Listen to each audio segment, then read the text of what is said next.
Good afternoon and welcome to What's Going On. And I am your host, Kathy Blaze Jefferson. I am here with Dr. Bridgette Williams. And you know what? What do I say about this lady?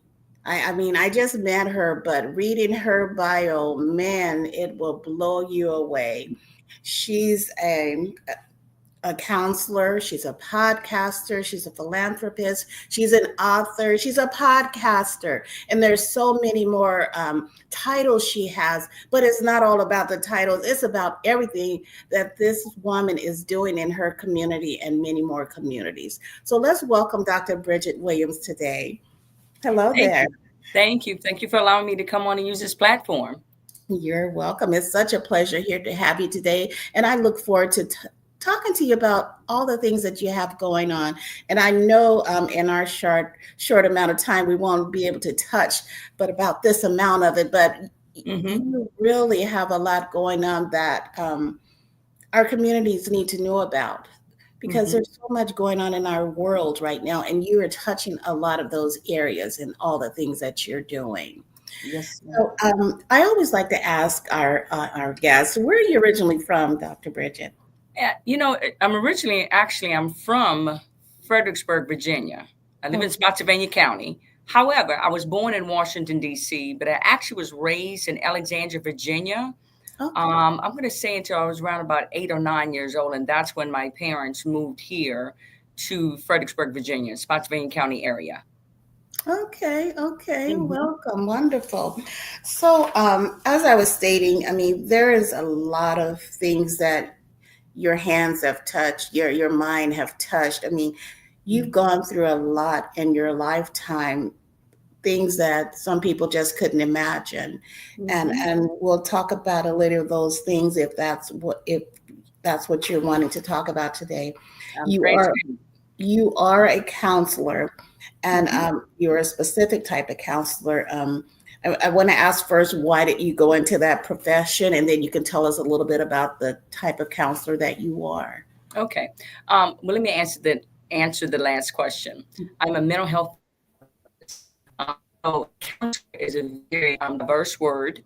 Anybody could be like a physical therapist or what have you, or Dr. Dr. counselor. Dr. Williams, you froze up a little bit there, so I'm going to have you repeat that. I don't know if you just froze up on my end, but you froze up a little bit. Okay. All right. So I'm going to answer the last question and clarify that I'm a mental health therapist. So when Okay. somebody hears the word counselor, that's a very diverse word. So I always clarify that. And just like I'll tell somebody I'm a therapist and say, "Oh, what kind of therapist?" I'm like, "Well, I'm not a physical therapist." So that's an interchangeable word as well. So Right. I am a mental health therapist. And why did I Okay. go into the profession? That's a whole different story. Well, based on, a little bit about my background and my childhood, I didn't have the best. Did not. My father was an alcoholic. My mother was an emotionally absentee mom. However, and my childhood was pretty horrific, to say the least. And so I chose to go into the counseling field because I wanted to help others. Also, I noticed as I got older, and even though I did not have the best upbringing, or even when it came to school, I was picked on a lot. I Mm. still had, I'm going to say, an innate gift in myself that I could sit down and talk to people.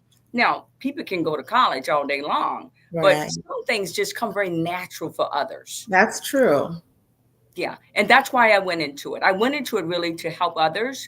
And originally, I was going to become a social worker, some kind of way. I don't know. I ended up going on a different path, and I ended up becoming a mental health therapist. Okay. And for some people, they may think that those roles are very similar. Could you tell Mm-mm. us how different they are? Good question.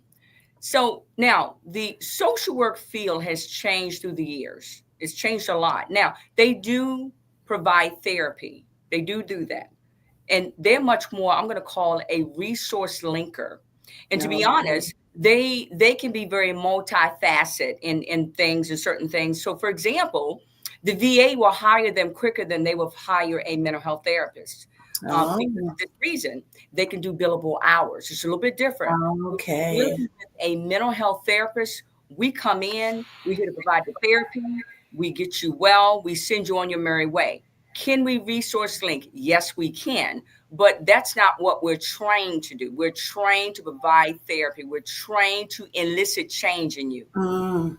That's the difference. I'm gonna, not that they're not trained to do the job, but you're trained to do the job to That's deal it. with the problem at hand. That's Yeah. it. That's it right there. That's the Yes. difference. Can you tell us what is the hardest thing that you had to deal with in this profession? Oh my gosh. I'm gonna be honest. Now, all mental health therapists, or you can just say counselors, we're all trained. Some of us can have specific trainings. So, for example, I end up getting a specialty when it came to substance abuse. Mm. My hardest piece is this: is doing couples counseling and dealing with children. I deal with, I'm going to say the youngest I believe that I'll take, and I'm just being honest, this is through my experience, is a 12 or 13-year-old. I Oh. will not deal with anybody younger than that because that's a little bit more work and that's a specialty, I believe. Um, Hmm. Couples, oh my gosh, they're stress and their work. Can you Right. do it? Yes, you can. But that's the challenging part about my line of work and what I do. And some people, you know what they choose to do? I'm not going to do any kind of I'm not going to do any kind of couples counseling at all because they don't want to deal with it. Mm. You mentioned that your specialty is substance abuse counseling. I have a I specialty mean in that substance area. abuse therapist. And you mentioned the youngest that you deal with is age 12. Right. Are Doing you mental health, not Oh, doing doing mental, substance abuse. okay, let me get Right. that correct. Yes, I'm like, Yes, are we yes. seeing children younger than that? No, no, no, no, no, Okay. I, no. I just needed to get that corrected. That's okay. That's all right. What group of people you believe that you have helped the most in your field? I'm going to say the substance abuse clients. Let me tell you why. I named my center after my brother who died of a heroin overdose. And so now some people don't like to deal with substance abuse. Let me tell you why. Because the reward of it is not very high. Because it's like the relapse is very high with a person who is addicted, and so most people become very frustrated. But in my line of work, or as my population I deal with, I love working with them. Mm. Because you know what, eventually they're going to get it. And when they get it, they do a wonderful job at it. But most people, they don't like to deal with substance abuse. Wow, wow. I It love it. sounds like a challenge, but it sounds like it's when that challenge when you're like you're playing this game and you're getting up there and you're getting to that gold ball up there and you finally make it and you Hmm. save that person. I mean, Absolutely. that's amazing. That is amazing. Do you have well, you've already answered this question. You have an Hmm. age limit to your counseling, then that's from age 12, you stated. Right. On a day-to-day basis, what is the hard things that you have to deal with while working?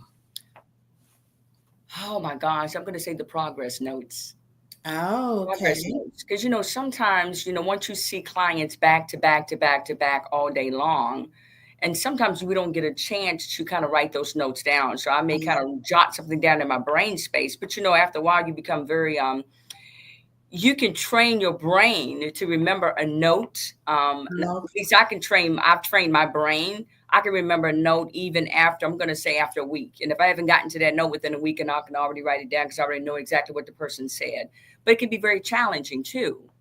okay. Hmm. So, with the world being more electronic nowadays, is it a choice not to use to dictate or type while enter it while you're with your patients, or is that It is a because choice. It's a okay? choice. Number one. Number two. Now, when I do virtual online, I use a system called DoxyLink, and they have become very advanced. So, for example, all I have to do is just hit a button, and what it does, it transcribes the whole therapy session. And what it'll do, it'll break it down into a DAP note or a SOAP note, and all I have to do is go in and move it around, change some words around, and pretty much that's all I have to do. Now, I Okay. do that when I'm online. Well, I love the choice that you're making to do it that way because if you're wanting a person-centered environment and you want to be able to see everything that's going on, the body Hmm. movement, the language, everything that's going on with your client at that moment. If your Yeah. eyes is on the tablet, Right. you're liable to miss some things. Yeah. Uh, So I just hit a button. yes, I remember when my doctor's office first started doing that, and I felt like he wasn't paying attention to me. Yeah, yeah. Oh no, I love it. I just hit the button. I let them know, hey, look, I'm going to record you and let you know that. Do I have your permission? They say, yes, I do. And I hit it. And all I can do is just sit back and listen to them now. That is awesome. Hmm. Besides this field, is there any other field career that you probably would have chosen? To be honest with you, probably would have became a social worker. Uh, Seriously, I probably would have became a social worker. so I just want to ask this question. For this field Sure. of therapy, social work, counseling, what was it that drew you there? Was it because of things that you went through in your life? To go into which field? The field I Um, went into, to or just a helping the, field in general? the field of helping others, let's put it that way. So you asked me, why did I go in there? Yes. Did a lot of that have to do with your background? It did. It did. I had a horrible childhood. And again, I had it in me that I wanted to help others. Okay. And to me, it was a very natural thing. But let me be honest, originally when I started on my journey of helping others, this is going to sound kind of odd, but kind of funny too. I really wanted to become a motivational speaker. Okay.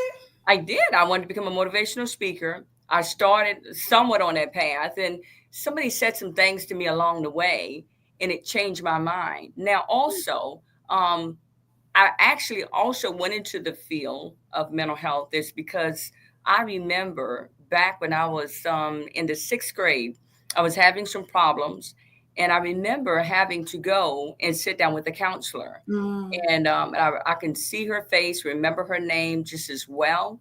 And she literally sat down and she talked to me and she showed some interest in me. And mm. it just, when I saw the compassion that came from her, it stuck with me and it just kind of took me into that field.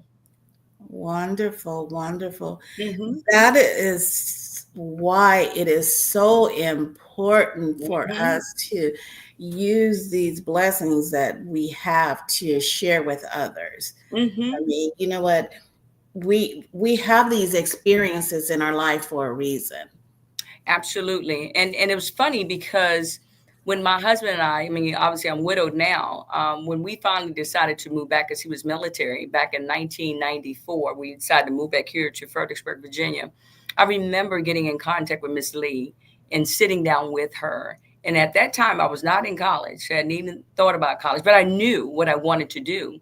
But I let her know how she had changed my life, and she just had no idea that she had did it. She was like, wow, I didn't realize. I said, you changed my life. Mm, You put me on that path, and I've never forgotten that. Never.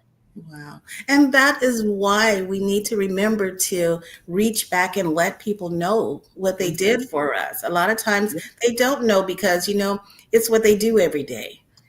Exactly. It can, you know what? You're right. We can do things on a regular basis. We don't think about what we do. We just do it, but we have no idea how we're impacting other people's Mm, lives. yes, yes. Thank you. Thank you. Thank you. And on that note, Hmm. tell me what has been one of the most rewarding things about your field? When I see people get well, Yes. when people actually, we have people that always stop by our office all the time and they'll say, hey doc, I just want to stop by, I just want to let you know I'm still clean and I'm doing really good. And when we see those small glimmers of hope, that gives us hope to continue to keep doing exactly what we're doing.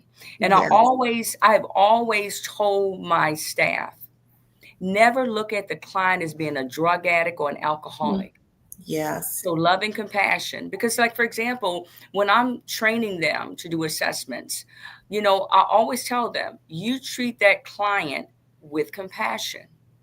And when Yeah. you show them love and compassion, see, you don't need to beat them up. They already beaten themselves up. Right. Right. So, That's so, true. so why do they need to sit in your presence to get beat up some more? Right. They're seeing enough of that outside in the world, and they don't need to Mhm. come to a place where they're coming for help to They, receive the same treatment. yes. And so when I teach, I said, that's how you show the love and compassion. you spoke about your husband being a widower. I, Hmm. would you like to talk a little bit about that? Because I know I've read your bio and I know you're some bit of an activist out there also. Yes. And Um, and I'd like to share that story. sure. My husband, we were married for 33 years, and we have been high school sweethearts since the age of 16. And my husband in 2019, we had literally has just taken our last vacation. I had no idea it was going to be our last vacation. Hmm. We came home on a Friday. My husband also was going to come and work for me. Now he was a retired Navy officer, and he Okay. was also working for the IRS. He was running the HR department for the IRS, and so he was natural for him to book our vacations twice a year. I didn't have to do that anymore. Thank God for that one. But anyway, so at that point, we came home on a Friday, and he had just picked up his certification to become. He was he was a certified Christian coach. Never got a chance to use it, but we picked up his desk plate because he was going to actually come and work with me in my office to work with veterans to help Okay. transition out from the military. And exactly 1 week later, my husband obviously took ill at work, and they said that he died of a widowmaker. And I took him off of life support exactly 1 week later, that Friday, and made that decision.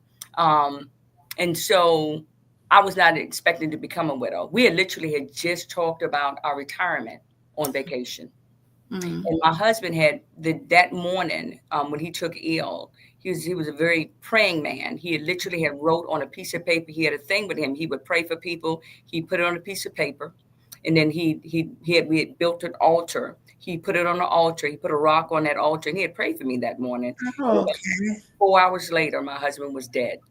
So Wow. yeah. But technically, they say he was already gone. I stayed with him for 3 days, hoping that something would change, and nothing changed. Mm. So I had to take him off of life support, took him off, basically, and because I knew he was already gone anyway. Yeah. But that inspired me. Um, I, to be honest, how I made it through that, honey, I can't even tell you, to be Mm. honest. And so I was so inspired by that. Technically, I had already started writing a book before he passed away, and so that was the first book, was called The Shepherd's Pie. Um, and Okay. I finally finished that book. I made a decision when he passed away. So let me finish this book. And then I was so inspired. I had such a great response. I wrote another book, which was his last words to me, because I spoke to him that Thursday night on the phone. And he had said, "Okay, honey, I'll see you tomorrow. Good night." And I never thought those were going to be his last words to me. Mm. And Mm. so I wrote that book um, based on giving the details of what had transpired about his death. And so The Shepherd's Pie, and the second book, which is really what is called The Unexpected Widow, Okay. what I did, all proceeds, anything that's sold with either one of those books, they actually go to my campaign of the No Widow Left Behind campaign. Because Yes. as being a military widow, I think most people, when they hear military widow, they're thinking about a gold star widow. And that's not Mm. true. That's not true Mm. at all. Much So with you talking about being a widow, I want to go back just a little Sure, bit, and sure. I want to talk about your husband's license plate, the Yes. Okay. which And that. so, in the midst of all of that, I knew my husband's tags. It was going to, they were going to expire into the following year, and so what they say, when you become an unexpected widow or widower, they say the first year you should not do nothing at all. Mm. It's really critically important. Don't make any major changes. But in my situation, I had to very quickly, because we actually had two houses. He worked out of one and we lived in the other one. So I had a lot of decisions to make.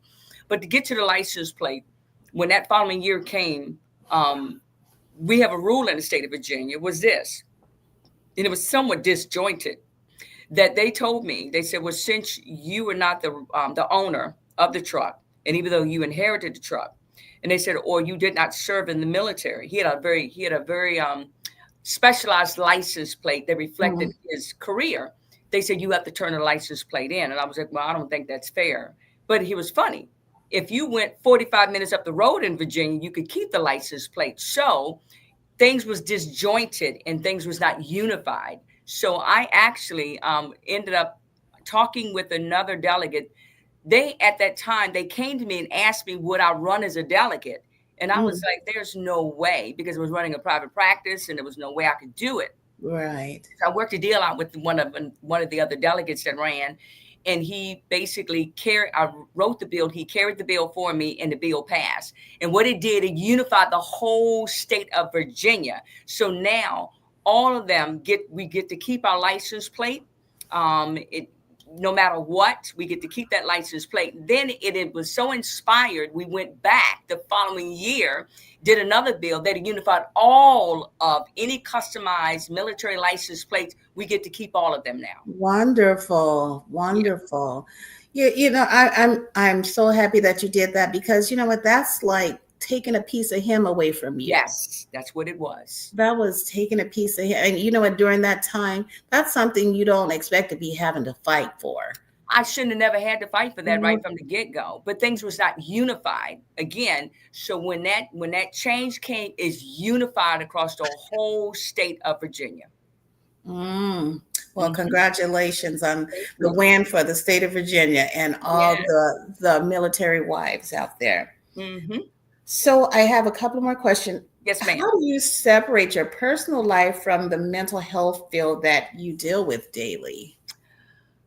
It can be a challenge. It can be a challenge because once you leave here, like somebody asked me at one time, how do you deal with all of the craziness, and then you go home? I said, Mm. Here's what I learned to do. I learned to separate and I learned to compartmentize. And so when I walk outside this building and I lock that door, I always tell myself I did the very best that I could do today. And Oh, so, if they're having a crisis, that's on them. Hey, look, you need to call 911. But I cannot sit back and hold people's hands on a regular basis. mm. My job is to elicit change, and I have to trust myself, what I've given you, what tools you have in your tool belt, that you can utilize those things. Because see, I have to have a life as well. That's So, true. yeah, so I That's true. always put it in my head when I walk outside of here, it's time for me to shut this off and now go home. Yes. And I imagine that can be hard, but you have to put a plan in motion and stick with it because in Hmm. your field and in the nursing field, I have a girlfriend that's an RN, Hmm. and there's times where you're out and about, could be just shopping, and something happens. Yep, And as a nurse, if something happens right in front of you, you have to react. I it mean, is. your Yep, license require that. yep, it's the And same thing. Yep, same yes, thing. yes. So sometimes it's hard to get away from, and when you're out and about having a private dinner with your family or Hmm. friends, you still have that license hanging over you when you're out and about in your personal life. It's true, and I ain't gonna lie. Now, my clients do have my cell phone number, and I and seriously, they'll send me these random text messages, blah blah blah blah blah, and my famous response is, "And who is this?" Well, you're supposed to know who I am. Yeah, exactly. Like, so I have everybody's number in my phone, and I mean, I'm famous for that. And I would say, "And who is this?" And they'll finally respond, "Oh, this is such and so on. So can this wait until tomorrow, or can this wait until next week?" Yeah. Because I kind of set a boundary with them. I do Yes, set you that have boundary. to. And you have to because I can just assume that they accomplished something, maybe something you guys were talking about, you had them working on, and they accomplished it, and they're just so excited and they want to let you know. Look, I'll tell them I love hearing from you guys. It's great. But look, I do have a life of my own. I really do. So Yes. I try to separate those things. I do the best I can. Yeah. So you started writing books, and how did you come up with your first book topic? Oh, oh, that's easy. Now, I did not design that cover. The second book, I designed the cover. The first book, I did not design the shepherd's pie, and I actually was working with a book company that actually saw the whole transcript, and I wanted to keep it the way it was because it's a metaphor. The shepherd's pie really is a metaphor. And it was funny when the book first got published. I remember having it in the office. I was so excited.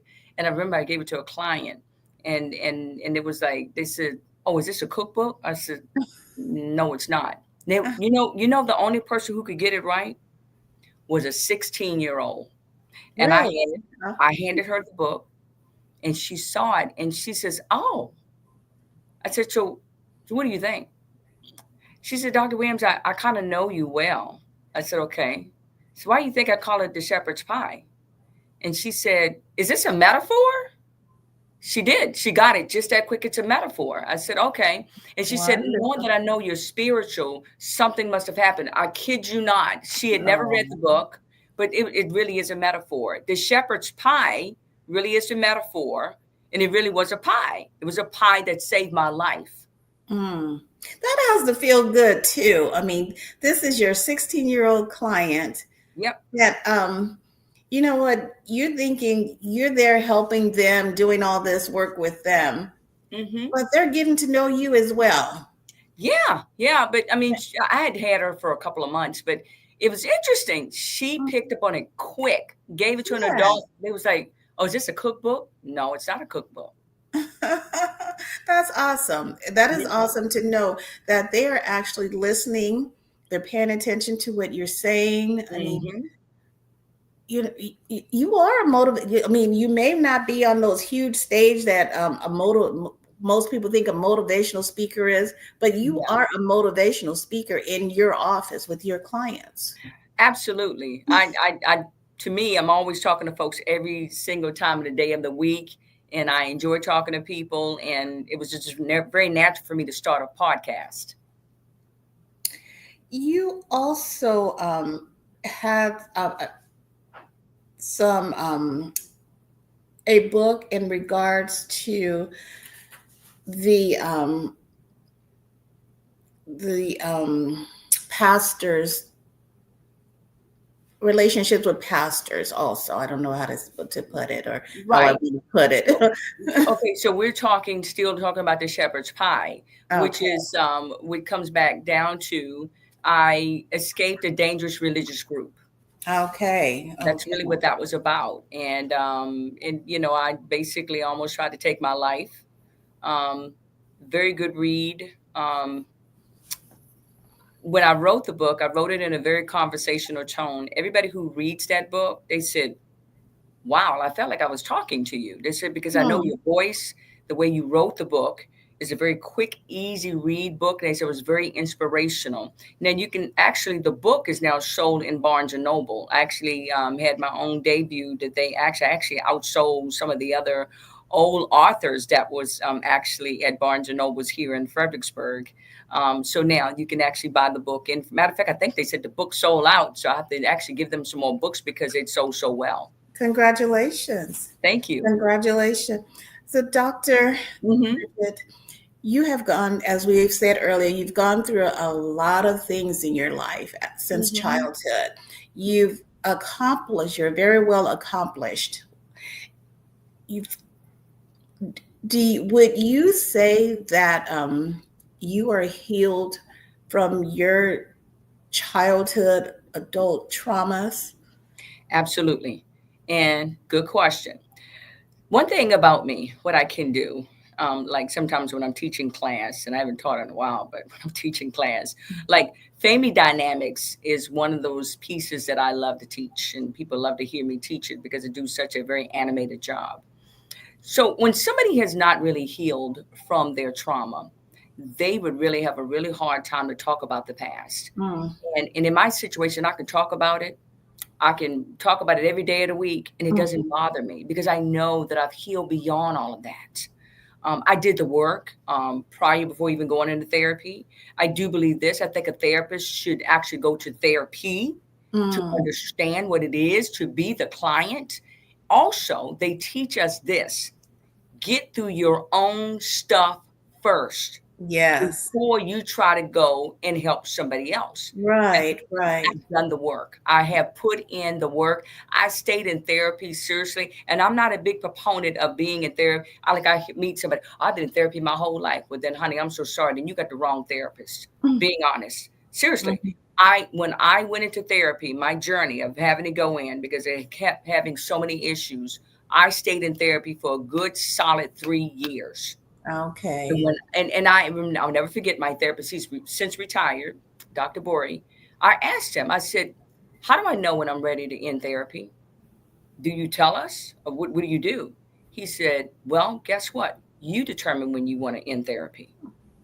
And that's kind of how I do with my clients. Now, Mm, my area of specialty is EAP work, employee assistance work, which is, you have to do solution focus. I get 6 sessions or 12 sessions. So we have a goal in mind. I know what I need to do with you. But I am a big proponent of this. Never stay in therapy just to be sitting in therapy. If you're going to mm, go to therapy, you work on the stuff, you deal with it, and you tuck it away and you move on from it. mm, I don't believe in just reliving stuff over and over and over and over again. I don't believe in that. You get through it, deal with it, and move on. hmm. Do you find many people that just use it as a crutch? They just want to be there? Yep, that's the way I feel about that. And it's like Mm. you got to stop blaming mom and dad from 25 years ago. Right, right. I strongly agree with that. Hmm. I told a person once that I feel like the person is just emotionally blackmailing you. Whenever Exactly. whenever they want something, that's what they do. They bring up 25 years ago. Absolutely. I Yeah. just you don't want to hear that anymore. I just don't. Yeah. I move on beyond it at this point. Sometimes it's not about trauma anymore. It's about what No, they it's can not. get out of you. Exactly. Yes. Exactly. Heal thyself. Work through the Yes. trauma and heal thyself. Yeah. I would also like to ask what word of advice would you give to someone that's thinking about seeking therapy? Know why you're going to therapy. One thing I hate is when somebody will come into therapy and I say, "Okay, so what brings you here today?" Here's the famous ones. "Well, I'm here because my wife told me I needed to be here." No, I didn't Mm, ask you that. I asked you, why are right, you here? See, right. here's the deal. People don't feel the need to make the change Mm, unless we feel there's a need for change. Me telling you that you need to go to therapy, sending you to therapy doesn't make any sense. Now, until that person see they have a yeah, maladaptive behavior, then you're wasting a lot of time. that's true. That is true. You have to see it for yourself. You have to Hmm. see it for Absolutely. yourself. I Absolutely. we had I'm gonna look at one of the comments here. Latrell Jackson. I can't remember anything about the world. Yeah. Hold on. Uh-huh. Yes, ma'am. He said what? What did I he say? can't remember anything about the world. He can't remember anything about the world. What does that mean? That a I comment? That's a comment. Yes, Does that's. he want me to respond to that comment? Or He said, what did he say? Oh, he made another comment. Try praying to God first. okay. Mm, okay. Well, thank you for the comment. I'm not Okay. quite sure what to think about that one. Yeah, I don't know if it's a question or just a statement or okay. Hmm. So again, I've noticed you have many certificates. You've done a lot of things. Yeah. Are you done, Dr. Williams? I mean, what's Oh, next? I'm not done. I'm not done yet. My goal of it is to try to write as many bills. A lot of my bills now are going towards the mental health area, Oh, working with the Board yes, of Counseling because I believe we have a lot of blockage that yes. prevents us from being able to go forward. All these licensures, things of that nature, we need to change that. We really do. It's nothing but a barrier Mm-hmm. to, I'm going to lie, to a lot of people of color. You're not going to find a lot of people in the mental health field because of all of the barriers that we have in the mental health field, as far That as is I'm true. concerned. And so I'm real quick to want to get to put in more bills to make a change in that particular area. And so right now, I recently just submitted a bill that I want to make it so that we change things when it comes to the mental health field as far as getting an increase. Now, I did do another bill last year, it was year before last, which what we did, we ended up going and They changed it where you had to change the test because it was only one test that they had. Well, I changed that. I said, look, you need to give us another test. So I went down to the General Assembly and I argued that, took a couple of people with me, and guess what? The bill passed. So this year Wonderful. I am aiming for the bill to change it where what we can do now is that so if you want to get your LSAP, which means that you're a licensed substance abuse practitioner, they do have four areas how you can get into it. But yet there are some that they may not be licensed. But guess what? What if you've been working in the substance abuse field, I'm going to say for 10 years, and you're going Right. to tell me that I can't get my LSAT? Okay, well, wait a Right. minute. Hold up. So guess what? I wrote a nice, cute little old bill. That bill, I took away every barrier there was. Okay, here's the fifth way now. So Mm. my goal of it is to keep writing a bill, keep breaking down the barriers of those walls that prevent us as African Americans from being able to enter into that field. Wonderful. Congratulations. And you know what? Even in that whole industry, what they're doing is putting up band-aids for us, thinking that's Amen. going Yep. to satisfy the problem, but it's not. We want to complain about the things that's happening in our communities, but look, you're one woman, but you're out there making things happening. I Mhm. get so upset when I hear people say, "Well, I'm not going to vote because it don't help us." Why You not? You need you're to. you're one woman that's brought about these changes in these bills. Hmm. If I'm not exercising my vote, I'm not doing anything to help the problem. Absolutely. And I'm going to keep fighting no matter what, because truth be told, again, if you look at the percentage of African Americans in the counseling field is not very high. Most as barriers because either number one, either they can't pass that test. And Mm, scholastic skills, or when it comes down to testing, do you realize that back, I think they didn't make the change to like after 1970, what they would do, they would grandfather folks in. They would grandfather you in. They took what you had, took what you had been doing, and then what they did, here we go, those baby boomers changed things, said, well, now you got to take a test. Well, so what? mm, That test does not supersede your experience that you've been right. working for 10, 15 years under Yeah, somebody else's license. that's We need true. to, we need to break through those barriers, and we need to keep knocking at those doors until we get exactly what we need to get. And That guess what? is Another true. thing, we have a lack. And counseling is one of those things that's very personal. It's a very personal thing. So here's the thing. Since we have a lack of, most African Americans, we will not go to somebody that is not of our skin tone Mm, because they don't understand what we've been going through. right. That is, and it's just facts. You know what? Yes. You spoke of your traumas and everything that you went through. You know what? We go through things, and we're going to someone that was raised somewhere different, different culture, different background, different everything, and don't understand what we're speaking about.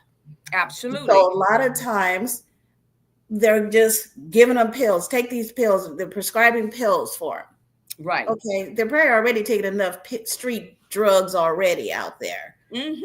Yet you Absolutely. yet you're giving them more pills, but the problem isn't being resolved. Well, here's my other thing too.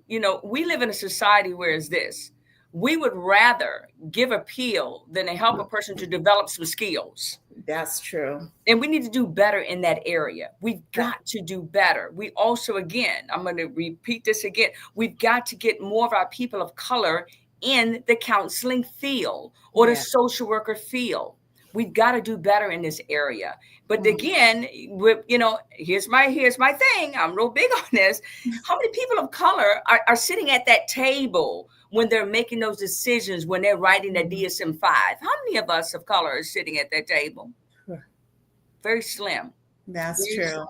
slim. And so we need to be put in those particular areas because we need to represent ourselves.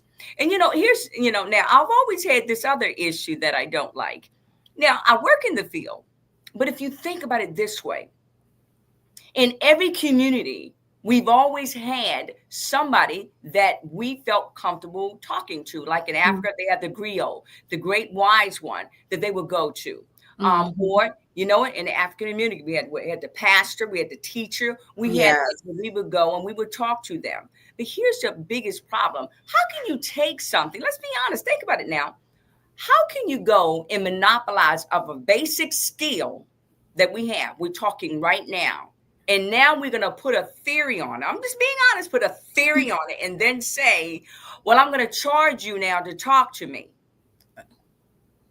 But that's a natural thing that we do every day. Yes, that's We true. monopolize off of something that was a very natural thing that we have in every type of a community. The Filipinos, we have a lot of friends that are Filipinos. If you're feeling sad, they say, you know what we do?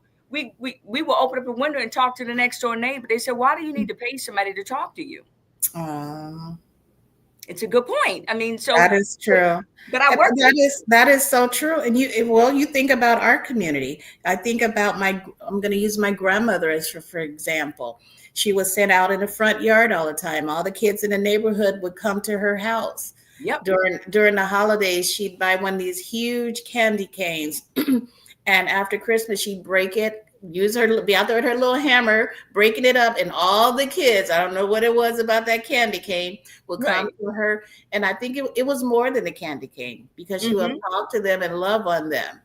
And a lot of times, kids didn't have that. Their parents are working all day long, even during the summer. So they Mm-hmm. had this grandma figure that they went to in the neighborhood. Absolutely.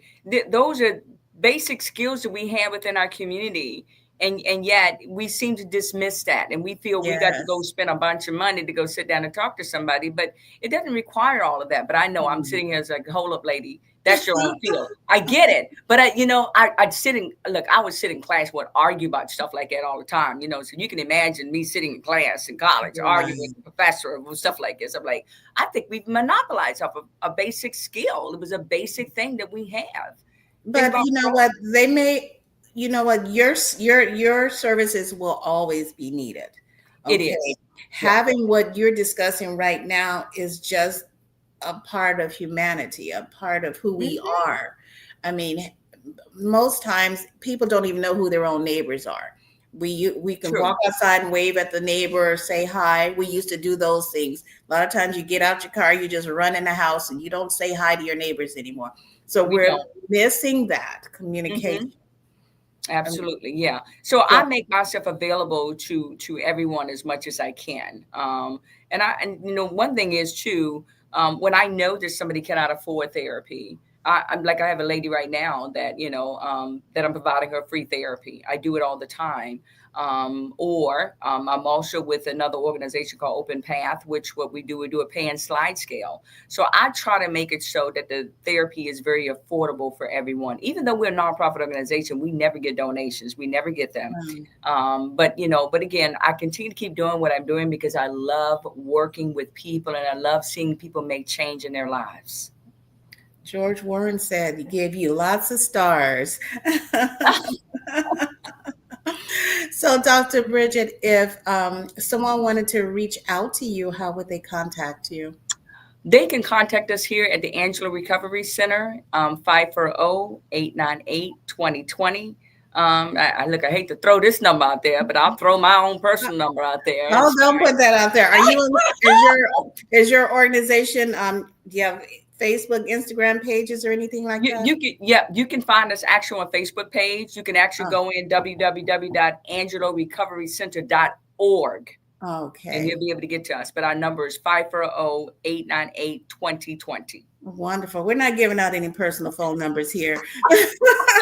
Y'all not gonna be bothering this woman on her day off. Oh, Lord. Trust me, I get bothered all the time. It's no big deal. So, if they wanted to find your book, where would they go to get your book? Amazon. Amazon. Okay. Amazon. Yes, ma'am. They Okay. go straight to Amazon and they'll be able to find it. Actually, I think we display it also on our website as well at the Okay. angelarecoverycenter.org.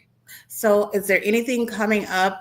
Any book releases? Any Oh, we conferences or anything that you would like our audience to know about? well, actually, I'm getting ready to release our my recovery book right now. We had so many inspirational stories of we have a habit here when you go through recovery. we make you do your own self autobiography. So what I did, I collected through the years people's autobiographies, and I decided to create a book. And so we now have Wonderful. a book. Yep, we do have a book, and I'm getting ready to publish that. And I'm also working on a grief book as well, a widow grief book on top of that. I That's love ready that. to be released soon. But the recovery book, I just need to send it to the publishing company, and they'll be able to find that and be able to purchase that as well. Also online if they go into the angelorecoverycenter.org. So I got two more books getting ready to be released. I've got a bill that it's getting ready to hopefully go through this year. And I'm always constantly working on the No Widow Left Behind campaign as well. Wonderful. You heard it here. I asked her when was she gonna be done, but she said she ain't done yet. I'm not done yet. No, ma'am. I am not done yet. No, ma'am. Dr. Bridgette, how has your experience been with Swagger magazine thus far? To be honest with you, I am really impressed. I Mhm. didn't know anything about this magazine until I have a person right now working on a screenplay based on my second book. And she had said, "Do you know about swag, right?" No.